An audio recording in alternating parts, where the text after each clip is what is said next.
Before I show you the second video where tough questions were asked by journalists from TV3 Ghana, greetings lovely family. Ecowas is now becoming the main problem of this generation. As this generation is calling for change and yearning for change, these old wicked men in this organization or institution, look, wherever they are in, they are bent on taking Africa backwards. Before we get into it, kindly subscribe to stay connected and trust me for full updates always. Respect.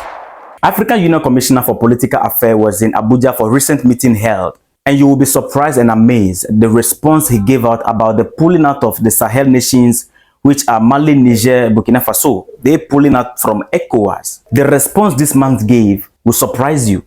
It's like these people, they are not seeing the reality that Africa need a change, and they still want to be in the chain of colonialism. As you all know, Mali, Niger, Burkina Faso has been suspended by the ECOWAS together with the African Union following the military takeover in these three nations. ECOWAS, after condemning the act and even trying to go after them militarily to restore the nation back to the wicked democratic rules, AU has also now joined in condemning Mali, Niger, and Burkina Faso. He pointed out that the withdrawal of these three nations from ECOWAS is unacceptable and there is no way African Union will accept it. And he continued by saying that they are proud of ECOWAS for taking action against these three nations. Excellencies, the African Union is indeed very proud of ECOWAS. We advocate for a united community.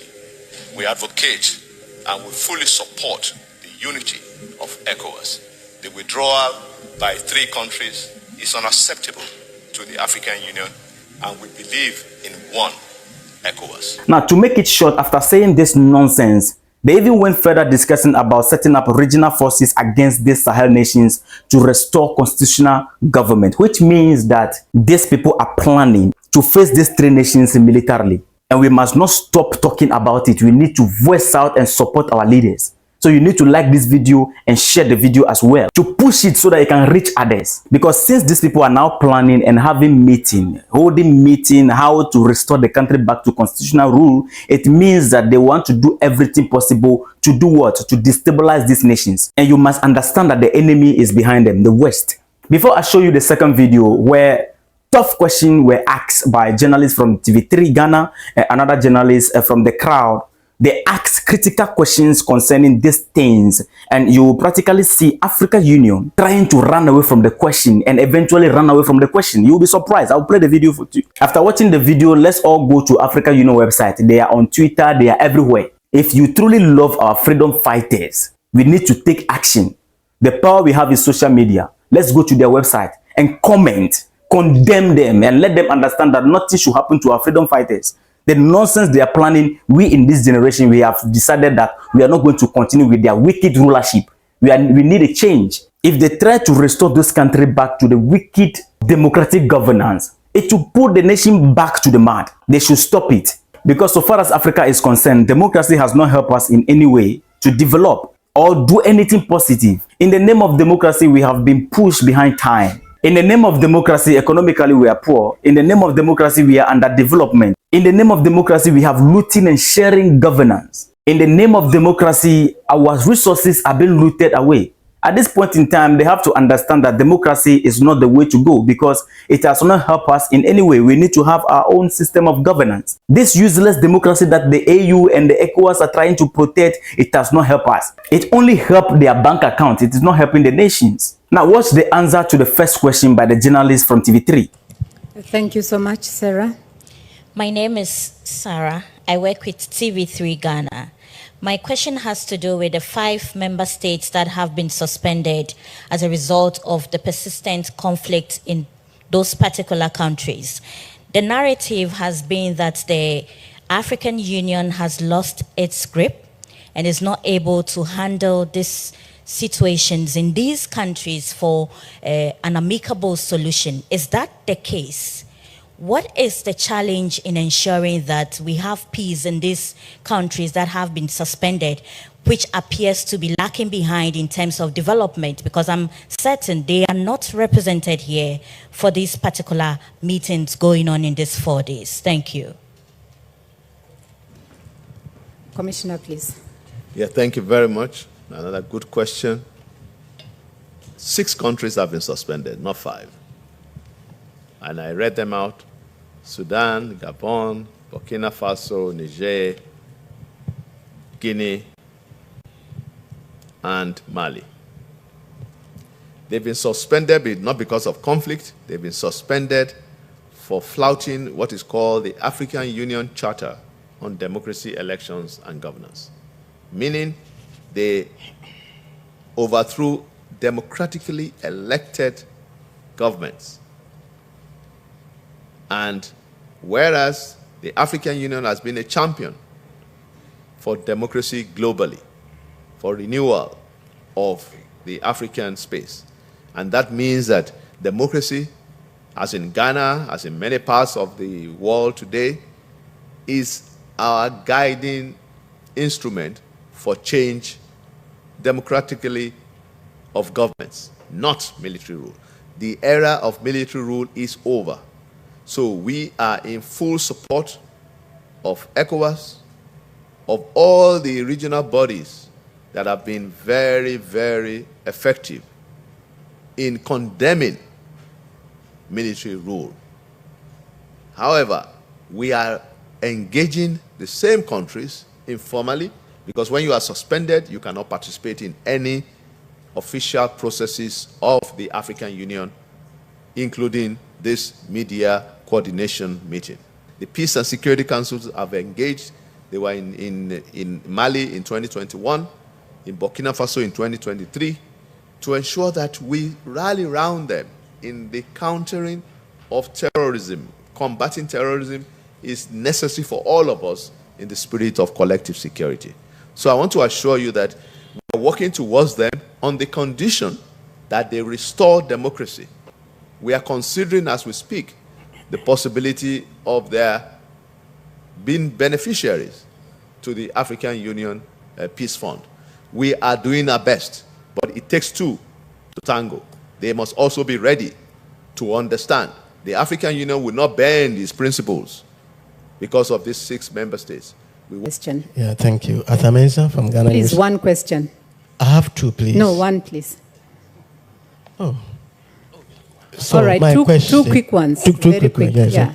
Yes, as Ambassador Bankole rightly said, there was upsurge of terrorism, extremism, war in parts of Africa. What measures are you undertaking to prevent access to ammunition and guns? These armed people have access to ammunition, and there are international organizations that sell arms to these groups. As African Union, what effort are you putting in place to stop these groups to get access to this ammunition so that would help stop war in Africa? Then my second question regards, said African Union's goal is to entrench democracy in Africa, and you don't support unconstitutional change of government. But there is a situation in Cote d'Ivoire, for example, that after the government exceeded its tenure, it manipulated the system to continue to be in government. Don't you think such things help to infuriate people, mobilize people to come against the government? Because you have completed your tenure goal so that people will elect somebody to come, but you have manipulated the system and they are in government. And so if you want to help stabilize democracy, what effort are you putting in place to stop these practices? Thank you. Yes. Commissioner.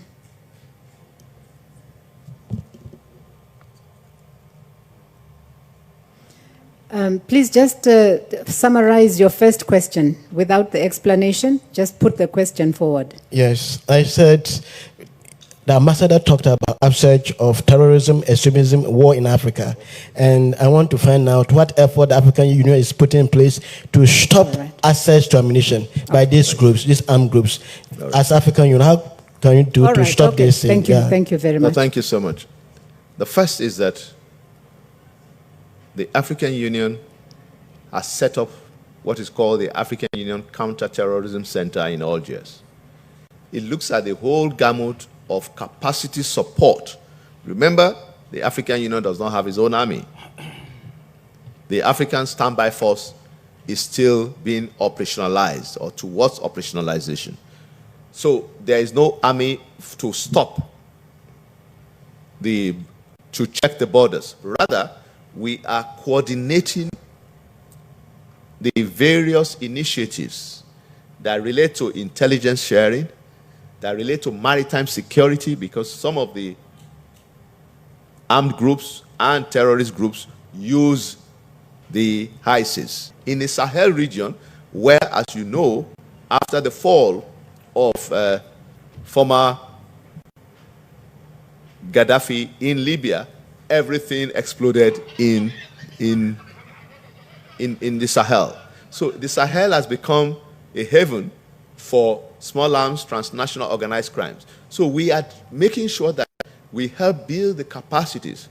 We have entered into institutional arrangements, support with the Nigerian Counterterrorism Center, with the Accra Initiative, like I said, with also newly the Counterterrorism Academy in Côte d'Ivoire, in Jacquesville. So these centers, we are supporting their institutional efforts to better strengthen the training, the awareness in their national defense systems, because that is what we need to do. Use better satellite, use better intelligence, human intelligence in particular, to be able to really stop the access of the terrorist groups to weapons that they use devastatingly. But here is the caveat. On the internet, you can even learn how to produce IEDs. This is where we have to really manage the future. It is important that you see democracy in the context of national constitutional systems. It is not, the African Union does not dictate to its member states. The African Union is made up of member states, and member states have their various constitutional rule of law systems that we follow, or we guide them in their deliberations. Thank you so much. I have to leave. Thank you so much. Asked 2 questions. African Union was not able to answer the first question and ran away from the second question as well. In answering the first question, you see that these people, they don't know what they are saying. Now listen carefully to the second question. The guy asked the question, since you are talking about democracy, how are they handling the issue in Côte d'Ivoire, where the government in Côte d'Ivoire manipulated the system to remain in power even after exceeding its maximum term? From here, you can clearly see that he did not provide any concrete answer to the first question and ran away from the second question. These guys are evil and they know what they are doing. Respect.